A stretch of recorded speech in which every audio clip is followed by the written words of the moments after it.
Nous avons beaucoup à discuter, notamment la compression de la Mercedes, pouvant dépasser 400 chevaux. Max Verstappen ne reviendra pas en F1 après son départ.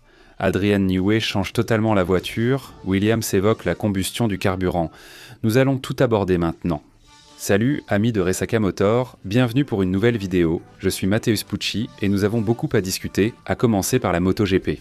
En effet, alors que Honda a dominé le test de pré-saison ce mercredi, Yamaha a abandonné, ne participant pas à cause de problèmes électriques. Mais jusque-là, tu penses que tout va bien. Le problème, c'est qu'ils ne devraient pas aller en piste demain. C'est un problème similaire à celui évoqué pour certaines équipes en Formule 1, non ? Ah, on n'y va pas parce qu'il y a un problème. On n'arrivera pas à faire ceci ou cela, Yamaha partant derrière ses concurrentes en MotoGP. Je vous ai montré dans une vidéo récente et j'ai laissé le lien vers quelques motos de la saison 2026, y compris celle du Brésilien Diogo Moreira. Et je vais parler davantage de MotoGP ici sur la chaîne pour vous, ce qui sera très sympa, la première course tout au début, là en mars. Ce sera aussi intéressant de suivre le Brésilien dans cette nouvelle aventure. Tu vas soutenir le Brésilien ou un autre pilote ? Dis-moi en commentaire.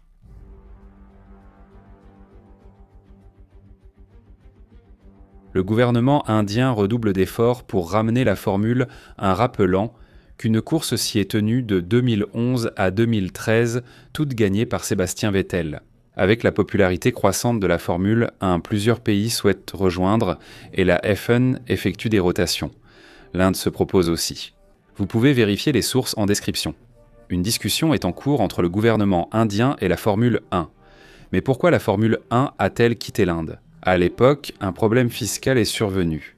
La Formule 1 était vue comme un divertissement, non un sport, entraînant des impôts au maximum. Cela a entraîné une perte de plusieurs millions pour le promoteur, après avoir investi 400 millions de dollars dans la promotion de la Formule 1 dans le pays.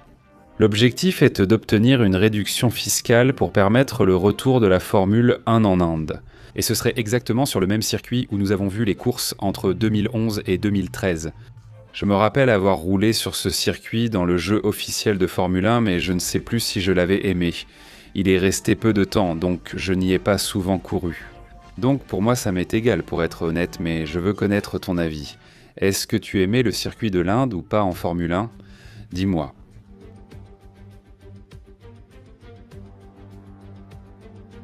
Matt Harmon, directeur technique de l'ingénierie chez Williams, a confirmé que les moteurs à combustion interne seront utilisés à haut régime, même dans les virages, afin de recharger la batterie grâce à la combustion de carburant. Les pilotes devront utiliser des rapports plus bas que d'habitude, parfois même la première vitesse, ce qui est rare en Formule 1 pour maximiser la récupération d'énergie à certains moments du tour. Cette stratégie de récupération d'énergie posera un défi de stabilité, nécessitant un contrôle avancé du système de puissance et de l'arrière du véhicule. C'est un détail supplémentaire à gérer avec ce règlement électrique. J'ai récemment partagé une vidéo sur la possibilité de lever le pied en qualification à cause de la batterie. Encore une fois, je dois vous alerter. On espère que le règlement fonctionnera, mais selon les ingénieurs et pilotes, la situation n'est pas si belle. J'espère qu'en Australie tout s'arrangera pour que nous ayons une excellente saison et de bonnes courses. Mais si une F1 doit lever le pied souvent pour recharger la batterie pendant la course ou les qualifs, c'est vraiment embêtant, non ? Donc j'espère que tout va bien se passer et que tout cela n'est qu'une simple alerte au début.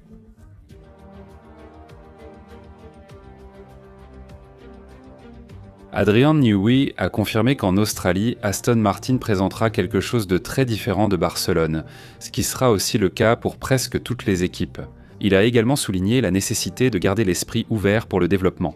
Il prévoit aussi que la voiture, à la fin de la saison à Abu Dhabi, sera encore plus différente. Il ne veut pas d'une voiture difficile à développer, au contraire, il veut une voiture qui offre toutes les possibilités, une voiture avec un très bon potentiel de développement. Il y a des voitures, nous savons que dans l'histoire de la Formule 1, qui atteignent leur plafond en 2 ou 3 mois. Ensuite, il faut changer de concept, on n'arrive plus à en tirer grand-chose. C'est l'excuse que Ferrari a donnée pour ne pas continuer le développement en 2024, n'est-ce pas ? Ferrari a refusé en disant qu'on avait atteint le plafond, mais en 2024, ils n'avaient rien dit, c'est fou. Adrian Newey laisse la porte ouverte et on sait que ces voitures peuvent être améliorées ensuite. La voiture de 2023, 2024 et 94. Même en 2013, de nombreuses voitures de Newey ont souvent été corrigées en cours de saison. Ça va arriver avec Aston Martin. Si une correction est nécessaire, on verra. Le fait qu'il souhaite un concept plus ouvert montre déjà son avis sur le développement. Peut-être quelque chose de plus agressif, car c'est le design le plus différent en Formule 1 à ce jour. On verra sur la piste.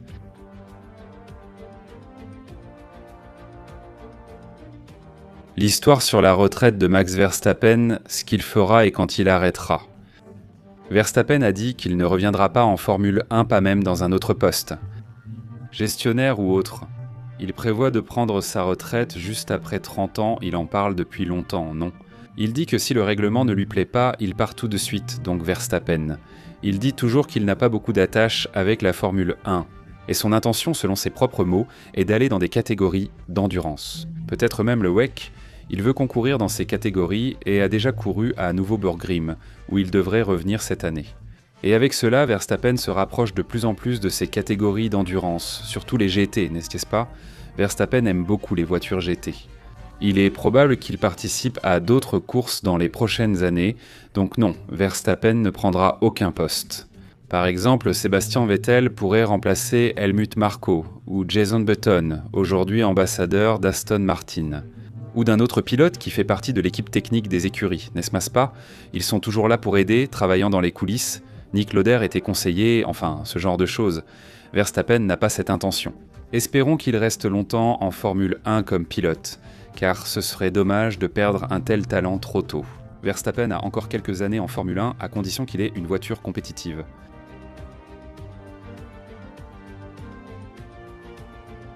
Mais maintenant, c'est là que vient la partie intéressante de l'affaire.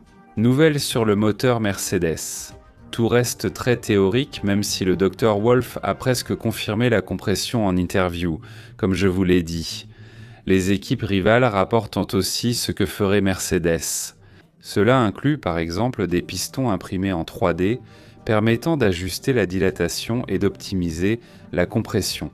Enjeu majeur du moteur Mercedes. On évoque un volume supplémentaire de 1 cm3 relié à la chambre de combustion par un fin canal, activé seulement sous forte pression et haute température. Ces astuces seraient illégales, selon l'enquête des autres équipes, mais comment ces équipes en ont-elles connaissance?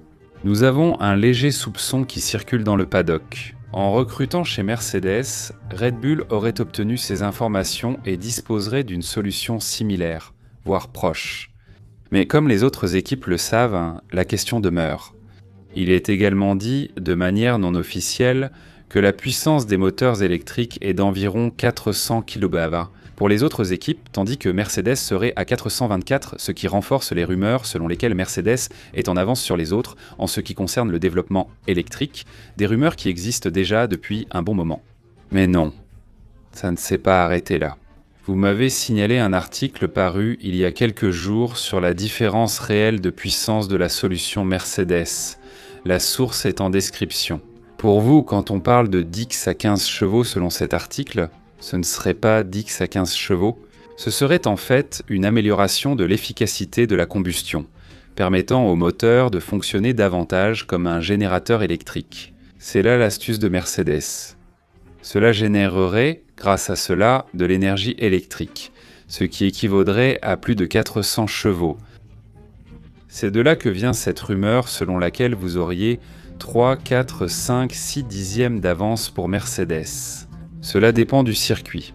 Cela dépend du circuit sur lequel vous allez déployer cette puissance. 400 chevaux électriques en plus en général, c'est énorme. Si c'est vrai et que c'est l'astuce de Mercedes, cela explique pourquoi les autres équipes s'inquiètent. En gros, il suffit de donner les trophées à une équipe motorisée par Mercedes. Reste à voir qui aura la meilleure voiture. Ce sera McLaren, Alpine, Williams ou Mercedes, on ne sait pas, mais le moteur Mercedes semble très en avance. Des infos disent beau que Mercedes n'a que 2 kg de plus que le poids minimum, ce qui est très bien. Audi et peut-être une autre équipe atteignent ce poids. C'est curieux, non? Si c'est vrai, c'est effrayant de gagner 400 chevaux, et ces 4 dixièmes, on verra. Donne ton avis en commentaire.